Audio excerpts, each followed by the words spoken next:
Warahmatullahi wabarakatuh.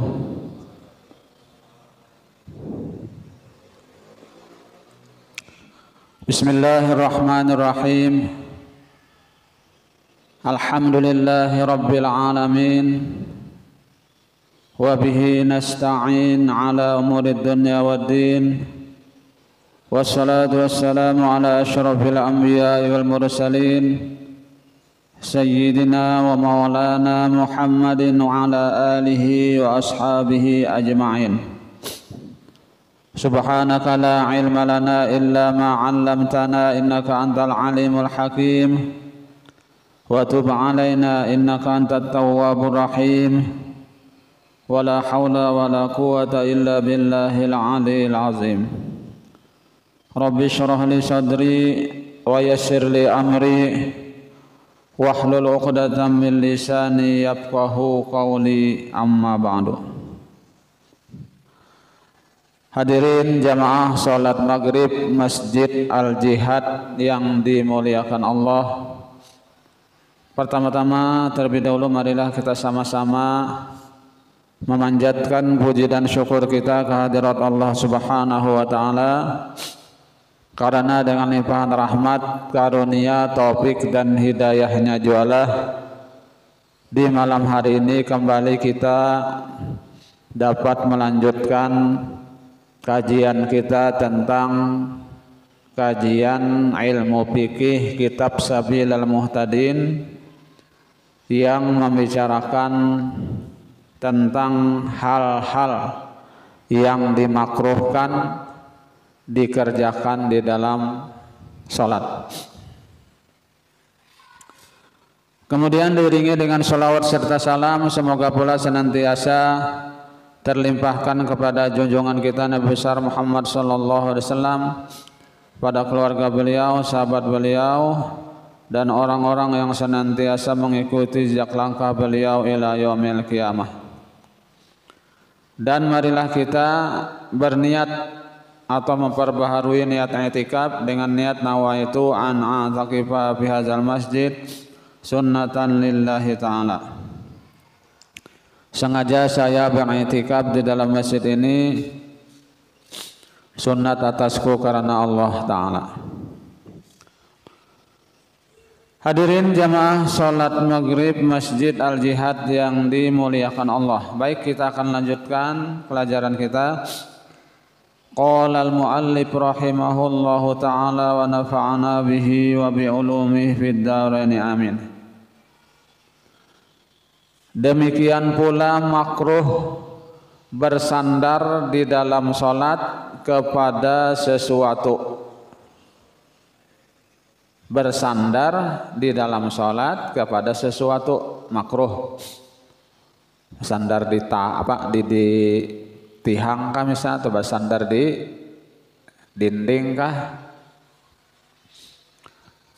Sekira kalau sandaran itu gugur dan ia ikut gugur, ya. Apabila sandaran kita gugur juga. Nah, itu makruh.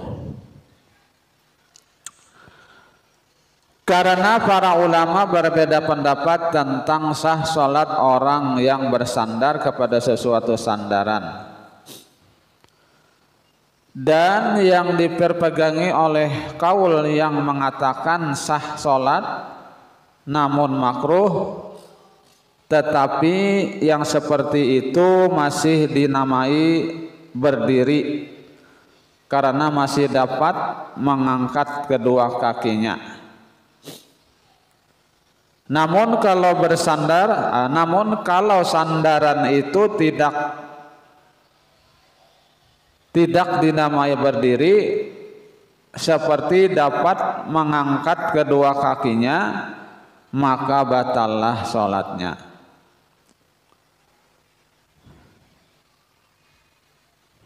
Artinya kalau sandaran itu tadi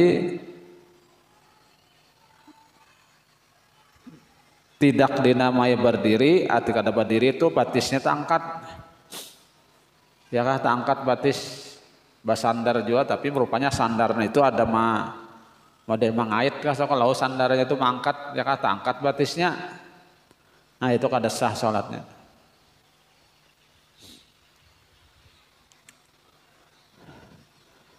Demikian pula makruh melanjutkan duduk istirahat lebih lama dari duduk antara dua sujud. Demikian pula makruh melanjutkan duduk istirahat lebih lama dari duduk antara dua sujud, yakni melebihi waktu yang memadai duduk antara dua sujud. Duduk istirahat duduk hendak naik rakaat yang ke berikutnya. Nah lalu kalawasan duduk itu makruh juga. Kalawasan.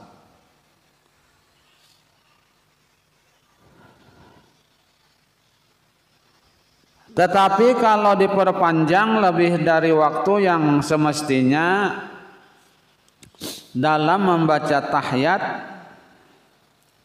yang wajib, maka sholatnya batal sebagaimana yang diterangkan di atas bahwa memanjangkan waktu duduk istirahat membatalkan sebagaimana memanjangkan waktu duduk antara dua sujud.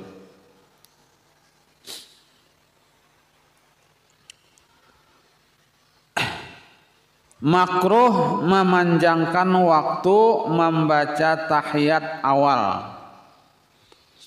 Makruh memanjangkan waktu membaca tahiyat awal dan membaca doa di dalam tahiyat awal karena dituntut adalah untuk membedakannya.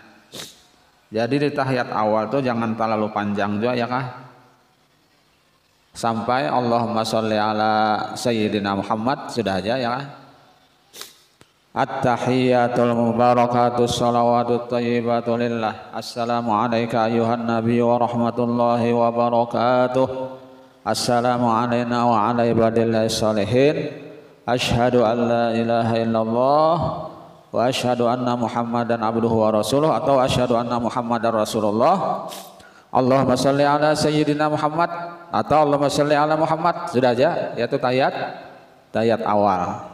Jangan terlalu panjang, jangan ditambahi lagi dengan yang lain, doa-doa yang lain.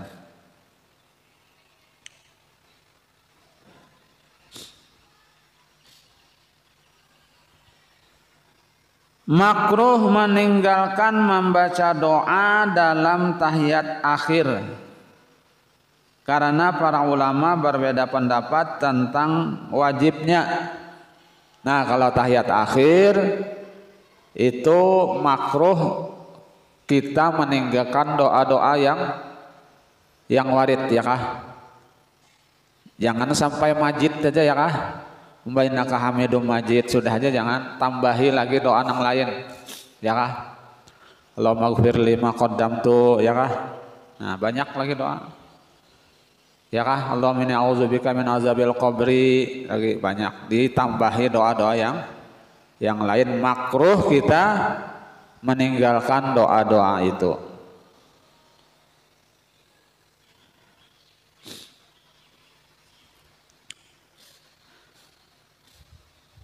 Makruh membarengi semua perbuatan imam. Makruh membarengi semua perbuatan imam. Demikian juga dalam semua bacaannya. Membarengi itu aja kita baimbai. Ya kah? Baimbai, bayi membagarak juga. Maksudnya kalau maksud baimaman itu ya kah? Selesaikan gawian imam dahulu, hanya kita menggawi. Sudah misalnya hendak naik Allahu Akbar, nah sudah berdiri cagat, hanya kita naik berdiri. Jangan begitu imam Allah ya kah, di belakang naik juga, bergerak juga. Nah itu ngarannya membarengi, itu makruh hukumnya ya kah? Atau membarengi bacaan imam, dibarenginya diimbahinya,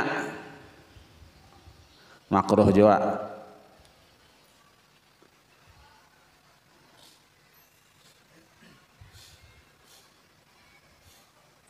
Karena ada sebagian ulama yang mengatakan tidak sah sholat apabila membarengi perbuatan dan bacaan imam. Ada juga mengatakan ulama bahwa membarengi itu membatalkan sholatnya.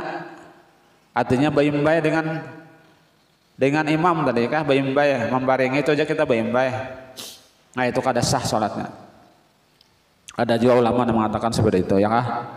Nah jadi habis-habis dulu gawian imam ya kah hanyar makmum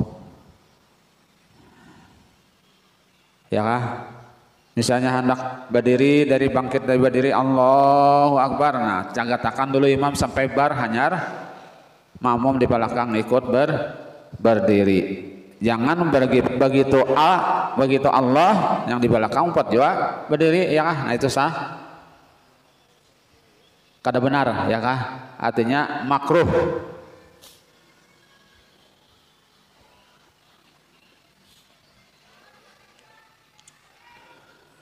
Makruh di sini apabila dilaksanakan sholat berjamaah, dan yang seperti itu akan terjadi di dalam sholat berjamaah saja. Karena dapat menghilangkan fadilah sholat berjamaah ya kah. Amun babarengan bahimbain itu kada berjamaah ngarannya itu sholat bahimbai. Yang ngaran sholat berjamaah makmum ini mengikuti gerak imam ya kah. Habis akan imam dahulu anyar makmum bergerak. Nah itu namanya sholat berjamaah.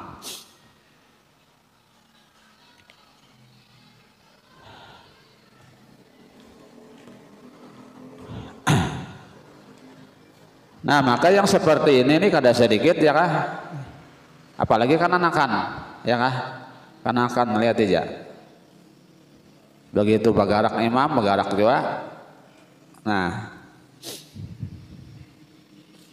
itu ngarannya sholat berbarengan, sholat baimbai.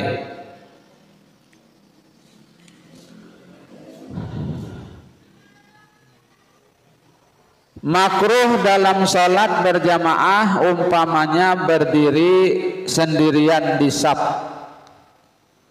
Makruh juga ya kah sholat berjamaah hanya berdiri sorongan safnya ya kah.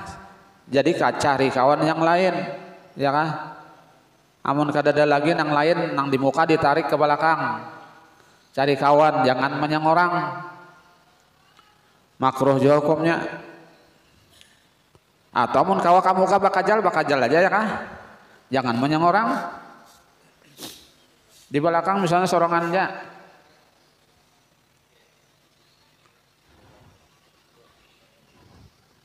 Nah, jadi makruh dalam sholat berjamaah umpamanya berdiri sendirian di saf.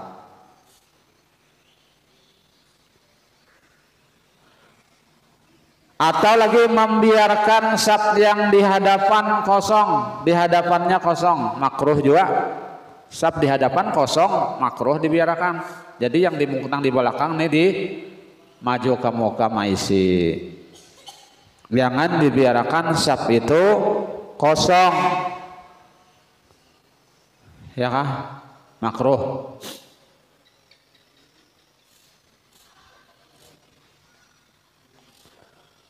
Ya kah, makruh.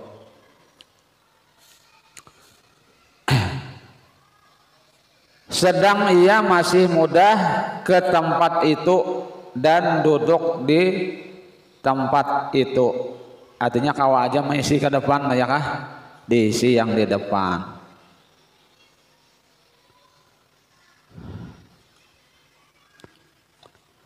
Tempat makmum lebih tinggi dari tempat imam, makruh juga. Tempat makmum lebih tinggi dari tempat imam, makruh juga. Atau lebih rendah dari tempat imam, direndah tempat makruh juga ya kan. Imamnya di atas makmumnya di bawah, atau makmum imamnya di bawah makmumnya di atas. Lain rangkap lah lain ya kah? Lain berangkap lain. Ini tempatnya ya kah? Tinggi pada imam atau tarandah.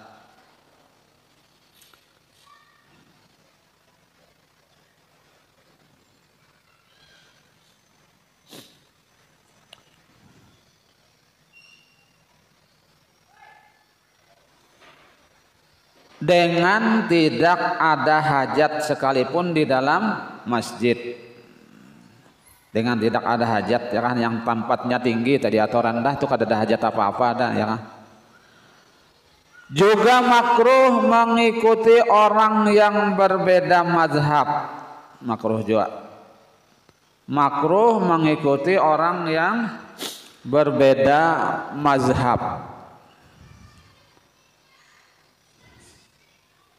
Makruh juga ya kan. Nah, mengikuti orang yang fasik, mengikuti orang yang fasik makruh juga. Dan orang yang ahli bid'ah makruh juga ya kan. Juga makruh bagi orang yang mengerjakan sholat fardu mengikuti orang yang sholat asar dan sebagainya.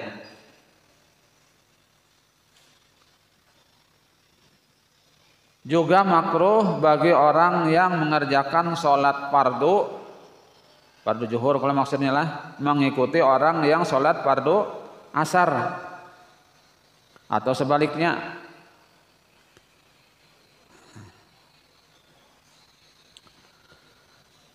Dan juga makruh menyaringkan bacaan pada tempat yang semestinya perlahan.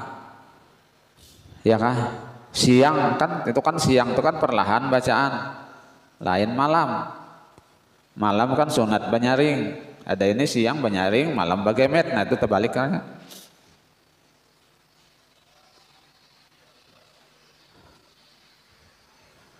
Perlahan pada tempat yang semestinya dibaca nyaring ya malam disunatkan banyaring bacaan ya kalau ada ininya malam bagemet siang banyaring. Nah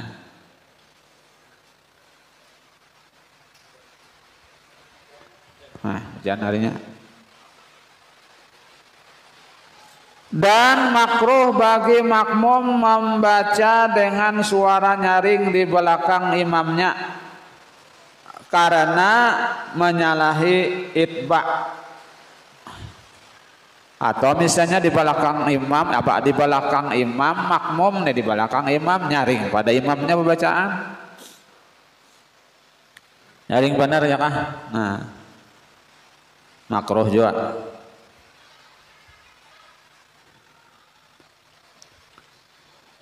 Haram membaca dengan suara nyaring di luar sholat atau di dalam sholat kalau bisa mengganggu orang lain yang sedang membaca Al-Quran.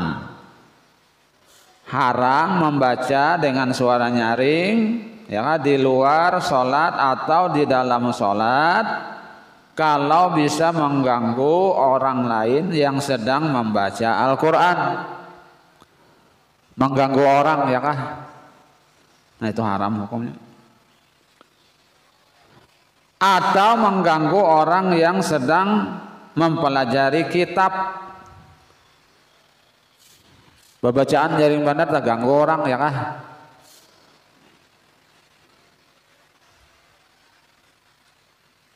Atau mengganggu orang yang sedang tidur. Orang jam guring sudah ya nyaring bacaan ya kah? Nah makruh juga atau haram tadi ya kah? Haram lah mengganggu orang. Jadi apabila orang sawat terganggu ya kah? Sampai terganggu, nah itu hukumnya haram.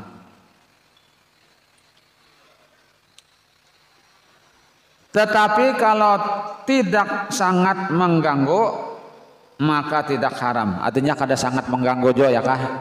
Kada mengganggu benar kita. Itu tidaklah haram.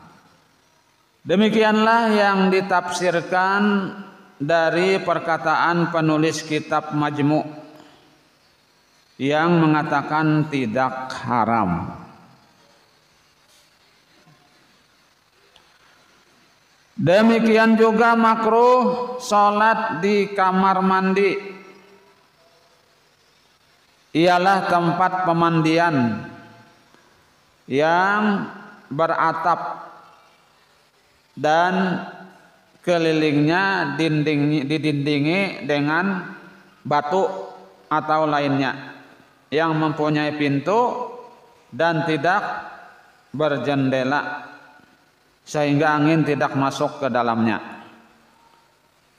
Makruh juga ya kah sholat di tempat di kamar mandi.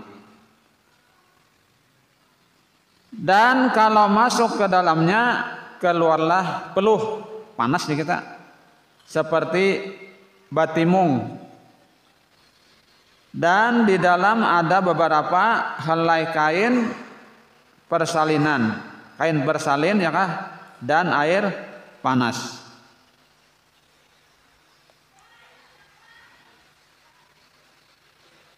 Dan di sana ada beberapa orang yang juga mandi dengan membayar sewa kepada pemilik.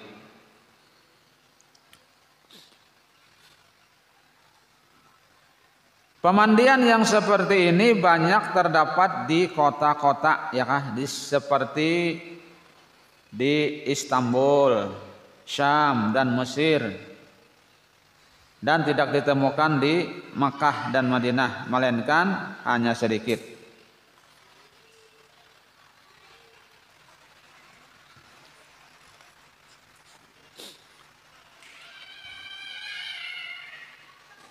Dimakruhkan sholat di dalamnya karena tempat itu kebiasaan orang membuka aurat.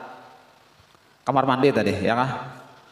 Karena itu tidak makruh kalau sholat di atas atapnya, baik di atas atapnya sekali ya kah, daripada di dalam dari kamar mandi. Dan di dalam tempat pemandian yang baru karena tidak ditemukan ilat yang disebutkan tadi. Kalau hanya membangun misalnya kada jadi masalah ya kah, ini sudah lawas artinya banyak orang di situ mah tempat membuka aurat.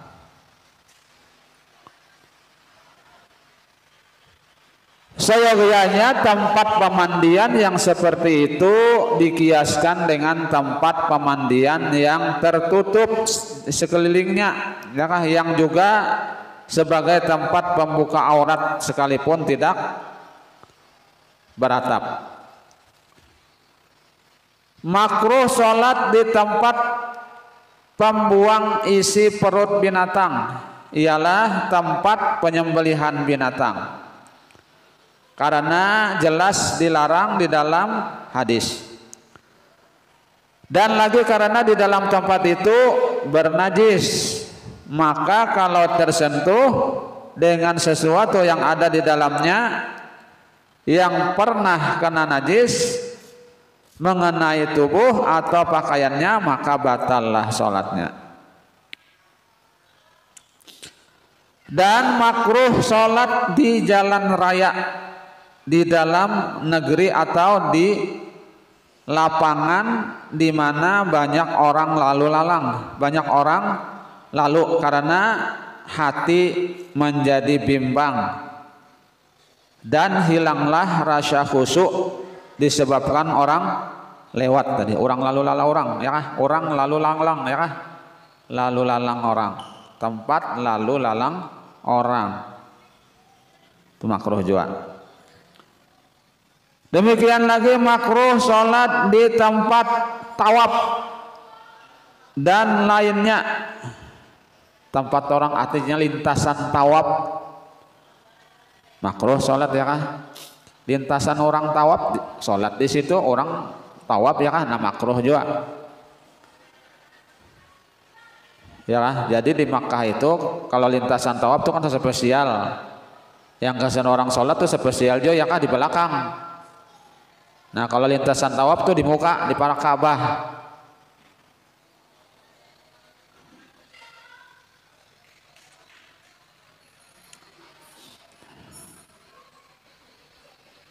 balik.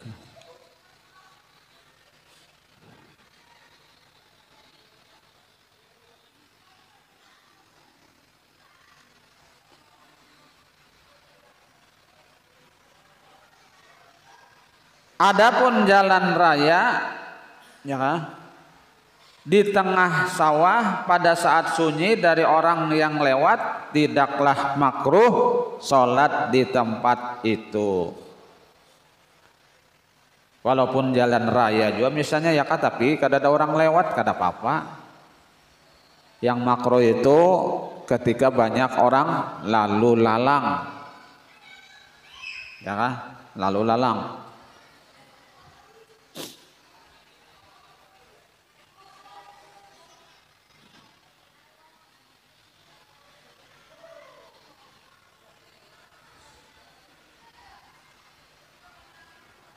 Makruh sholat di lembah di mana Rasulullah dan para sahabat pernah tertidur di dalam sholat subuh.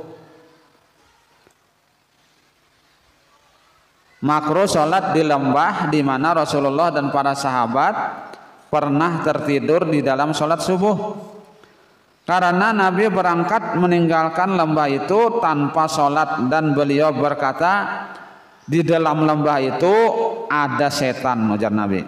Di dalam lembah itu ada setannya. Makruh sholat di setiap lembah yang diketahui pada setiap saat akan terjadi banjir ketika dilaksanakan sholat. Karena itu dimakruhkan, takut bahaya dan hilangnya rasa khusyuk. Makruh sholat di dalam gereja, ya kan makruh juga, yaitu tempat sholat orang Yahudi dan Nasrani beribadah. Demikian juga candi dan di tempat dan di semua tempat berbuat maksiat. Di semua tempat berbuat maksiat seperti pasar, ya kan, karena tempat setan. Oh ya. Makruh sholat di tempat unta berkumpul sesudah diberi minum dan sementara menunggu meminumkan yang lainnya sekalipun tempat itu bersih.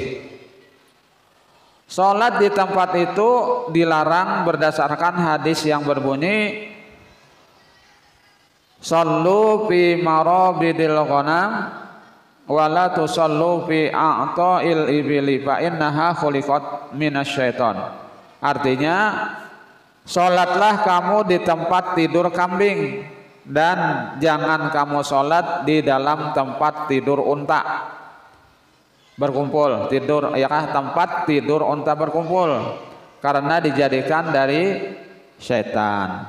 Hadis riwayat Ibnu Majah dari Abdullah bin Mughaffal.